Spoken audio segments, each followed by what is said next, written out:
Hi. Today, we wanted to share the importance of due diligence. You might be wondering what exactly is due diligence. You might also wonder who does it and why. You might ultimately wonder what's involved. Let's answer those questions, at least briefly. First, what is due diligence? Due diligence is a process of bringing to light all relevant business information.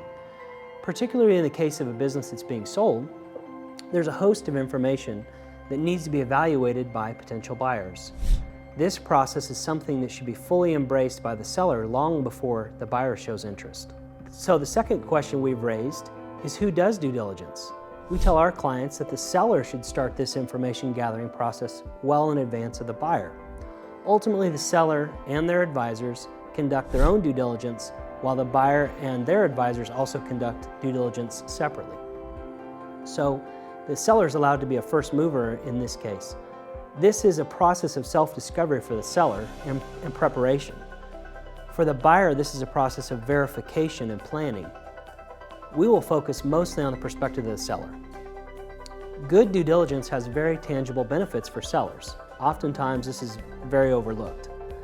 It tends to improve the perceived value of the business. It also tends to frame the basis of discussion and negotiation, including what the value drivers are of the business. In this case, the seller's put in a position to talk about what's valuable about the business, in the business, how it runs. Due diligence smooths out the transaction process and reduces the likelihood of clawbacks. Clawbacks are bad. These are opportunities for the buyer to recoup some or all of the money that they've paid because the seller hid some significant aspect of the transaction who was found to be false or misleading. Good due diligence should be aimed at reducing negative surprises and highlighting the value of the business. This is done by surfacing all the pros and cons of the company, past and in its future. So good due diligence on the part of the seller communicates confidence in a variety of ways.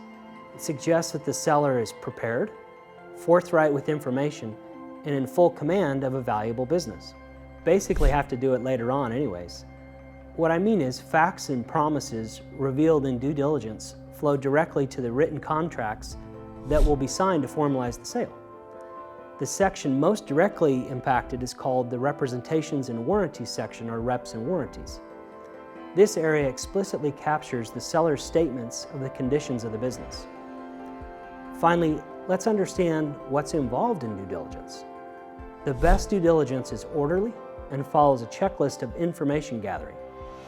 Some of the relevant information includes, of course, financial and accounting records, but also insurance records, employment contracts, and sales contracts.